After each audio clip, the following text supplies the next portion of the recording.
Bonsoir et bienvenue dans Culturel. Je vous emmène voyager ce soir. Bah oui, c'est les vacances. Alors on va aller en Australie, on va passer par l'Italie, on va faire un petit tour en Irlande. Est-ce que vous avez deviné quelle fête nous allons fêter ensemble ce soir? On va commencer dans le Perche sartois. Là, on voyage un petit peu moins loin, mais c'est pour notre plus grand plaisir. Ça se passe évidemment en Sarthe et on découvre tout ça tout de suite dans Culturel.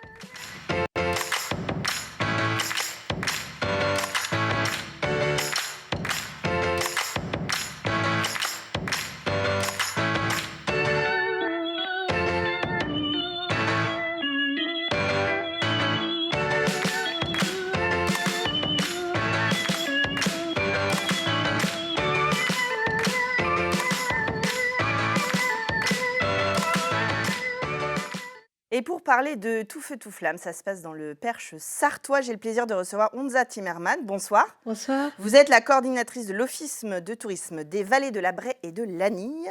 Et Arnaud Retailleau, bonsoir. Bonsoir. Vous êtes chargé du tourisme en Perche sartois. Tous les deux, vous. Alors l'événement est déjà commencé, Tout feu tout flamme. Ça a commencé au début la mi-février. Tout feu tout flamme, c'est un événement qui se passe un petit peu partout sur le territoire du Perche sartois, c'est ça? C'est ça, même dans tout le Perche dans sa globalité, c'est un festival interperche qui s'étend donc sur les 3 régions et 4 départements qui composent le Grand Perche. D'accord. Il a été créé il y a une vingtaine d'années par l'écomusée du Perche, qui souhaitait, sur la période un peu creuse des vacances d'hiver, proposer une programmation d'événements pour les visiteurs comme pour les locaux.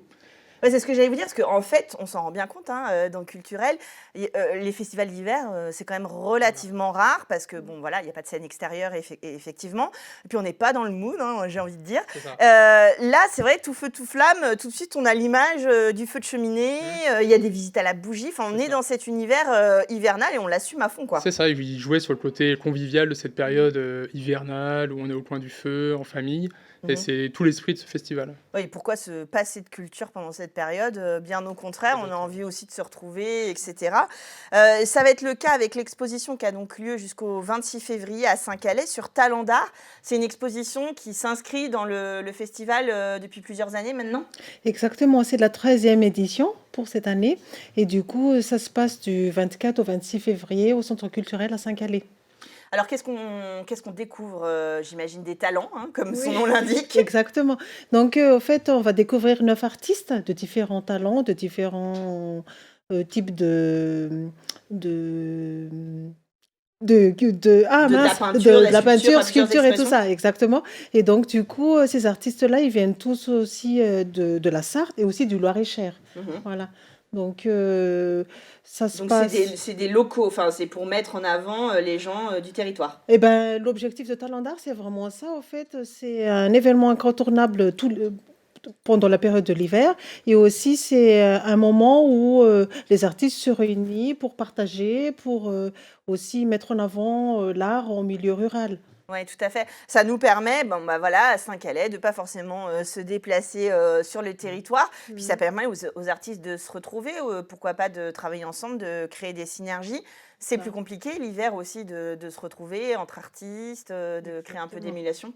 Exactement, oui. Donc c'est ouvert le week-end, 10h-18h à Saint-Calais, j'ai pas noté la salle d'ailleurs. Au Centre culturel à Saint-Calais, donc il y a 2 salles, la salle Garnier et la salle Giroud. Et donc, c'est ouvert à partir le vendredi après-midi.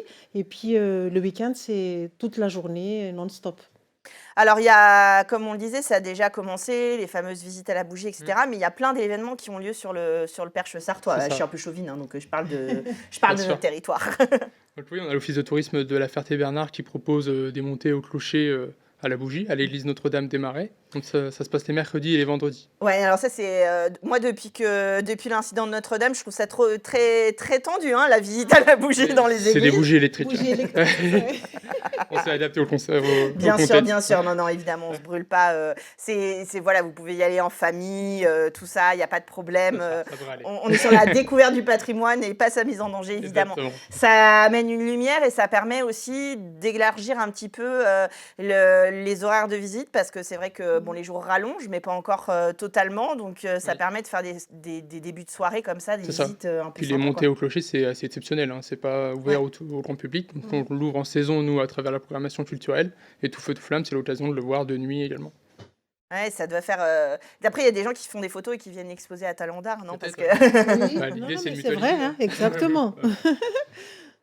et d'autres Oui, événements du coup? toujours dans les visites guidées à la bougie, le château de Montmirail vous propose de découvrir les intérieurs du château dans une ambiance un peu plus chaleureuse. Alors ça, c'est intéressant parce que c'est vrai que, on n'imagine pas, mais les châteaux évidemment, bon même si c'est des Mmh. bougies électriques, ils étaient éclairés à la bougie, donc Ouais. c'est une façon en fait réaliste de Mmh. visiter. On n'imagine pas, évidemment, on voyait pas la saleté, tout ce C'est qui se ça. passait et cetera. C'est parce que voilà, c'était éclairé à la bougie, Ouais. donc à l'échelle d'un château. Montmirail, ça commence déjà à être Ouais. une belle pièce. Oui, ça offre une vision chaleureuse, voire mystique sur Ouais, ce c'est ça, château-là. Donc, un peu en fonction de vos mystérieuse. goûts, vous pouvez vous y plaire, je pense. Donc là, c'est dimanche 26 février et 5 mars. Et vous avez des visites à 14h30, 15h30, 16h30 et 17h30. Ouais, il vaut mieux réserver parce que c'est des visites qui Oui, prennent, ça part très et vite. ça part très vite, Ouais, donc ouais. allez-y réserver si vous avez envie Mm. de visiter le château différemment. Et du coup, d'autres événements? Oui, donc on a l'association Terre de Potier qui est située à la Bosse et qui vous propose un événement qui dure tout le week-end. Donc c'est ce week-end, donc ne laissez pas la bougie toute seule. Ça se découpe en plusieurs animations. Le vendredi, vous avez un spectacle, un concert et une soupe qui est préparée par les céramistes et disponible pour vous. Et le samedi et dimanche, vous avez des expositions à la bougie, donc de céramique, de peinture, de sculpture et de photos. Ouais, c'est vraiment autour de cette thématique C'est ça, chaleureux. Après, la bougie, c'est exactement. chaleureux aussi, c'est Ouais. dans la Oui, déco, ça Ouais, donne envie, c'est vrai. etc. Ça donne une autre vision des artistes. ouais, Tout feu, tout flamme, oui, vous l'aviez dit, c'est l'éco-musée du Perche qui a ouais. eu cette idée. Et c'est toutes les années, ça fait là, vous, c'est la 13e édition, mais 13e c'est pour édition Talendard. cette année, oui, c'est ça. Ça fait Après, plus de 20 pour... ans. Ouais, c'est ça, ouais. ça Oui, c'est fait un vraiment un petit. événement historique, un rendez-vous annuel qui est attendu autant par les locaux que par les touristes, hein, c'est ce qu'on disait. Exactement. Ouais, il y a beaucoup de touristes qui viennent, enfin, qui en profitent en fait pour visiter le Oui, territoire à ce c'est ça. moment-là. Ouais. Mm. Mais Ah c'est oui, la période creuse où les sites oui, ne c'est sont ça. pas ouverts. Les sites ça permet des Ouais, ouvertures comme les journées du patrimoine en c'est fait. ça. C'est ça. Comment on s'inscrit? On va sur vos sites l'exposition elle est Oui, gratuite, c'est donc il n'y a pas gratuit, besoin. voilà. Mais pour les événements où il faut s'inscrire, on va sur vos offices du tourisme, on vous téléphone pour. L'idéal, c'est d'aller sur le site de Tout Feu Tout Flamme, le site Mhm. de l'événement, où vous Ah. aurez la programmation par commune et les modalités d'inscription. Et comme ça, vous y inscrivez. Évidemment, ce sont des programmations qui sont ouvertes aux familles. On peut y aller avec les enfants. Au contraire, c'est tout public. Exactement. Ben, c'est aussi le choix, hein, comme ça se passe pendant les vacances. Et ben, on aimerait bien que les familles viennent voir l'exposition, voir toutes les animations que Arnaud vient de citer tout à l'heure. Donc, oui, c'est ça, c'est tout public. Alors, c'est une bonne idée en famille si vous n'avez pas encore votre programmation pour ce week-end. Et puis, ça dure. Alors, l'exposition, c'est jusqu'au 26 février, jusqu'à dimanche. Et puis, ça dure en mars. C'est quoi les dernières 5. dates? Le 5 Dimanche mars. 5. Voilà. Donc, vous avez jusqu'au 5 mars pour en profiter dans le Perche sartois et un petit peu au-delà. Allez, on vous autorise à traverser la frontière et d'aller voir la Exceptionnel. programmation. Mais c'est vraiment, vraiment exceptionnel.